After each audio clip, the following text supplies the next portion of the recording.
Welcome back to another episode of Tech Talk, where we dive into the fascinating world of technology and explore the innovations that are shaping our daily lives.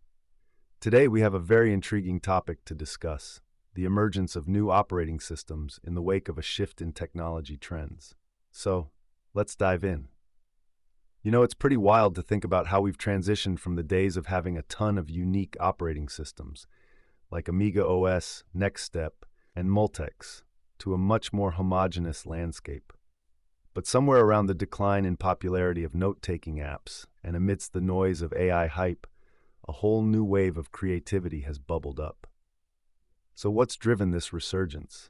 Well, many people are realizing that the traditional operating system experience isn't serving all of their needs anymore. They're craving more diverse and tailored experiences, sparking a revival much like the early days of personal computing, when innovation was all about asking, what else can we create? One of the coolest projects I came across is UXN by 100 Rabbits. This particular personal computing stack is not just about doing things differently, it's about a radically fresh vision for computing. They've even put out some documents detailing their philosophy, which you can find on their GitHub page. I think it's incredible how some creators are still keeping that pioneering spirit alive. Then we have Playbit. This one's from Rasmus Anderson and his team. They're really trying to redefine the computer stack as we know it. It's currently in its alpha stage, but watching that evolution is exciting. Now, what's particularly interesting to me are the operating systems that fundamentally rethink how we interact with the web. Take Neta.io by Pawel Saranka. It's billed as a research OS specifically geared towards web functionalities. This reflects a growing trend of merging our digital lives even more seamlessly with how we use the internet. Speaking of foundations, how about Interim? This minimal OS built with Lisp shows how simple programming languages can offer powerful tools for building an operating system from scratch. There's something almost philosophical about it, don't you think? It makes you wonder whether simplicity in design can lead to greater innovation in the end product. And let's not overlook Chrysalisp, a multi-threaded and multi-core OS.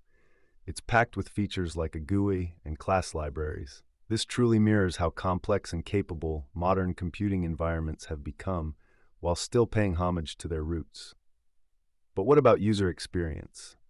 That's where projects like Desktop Neo come in. Designed by Lennart Zabersky, this OS challenges our preconceived notions of the desktop interface itself. How cool is it that developers are revisiting and redesigning how we interact with our machines?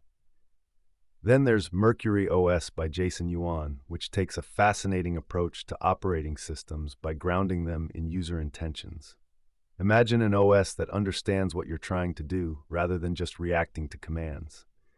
It's such a fresh angle. But what's really intriguing is how some of these projects incorporate unique concepts. For example, WormOS explores this idea of partitioned spaces, making it easier for users to visualize and navigate their tasks as though they're stepping through wormholes into their goals.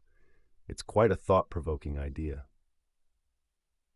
To wrap this up, it's clear that while some may view operating systems as a solved problem, a new generation of creators is proving there's still plenty of room for exploration and innovation. And isn't that just the essence of technology? Always evolving, always surprising. So what do you think? Are we on the cusp of a new wave of operating systems that will redefine our interaction with technology? I'd love to hear your thoughts. Until next time, keep questioning, keep exploring, and remember to embrace the endless possibility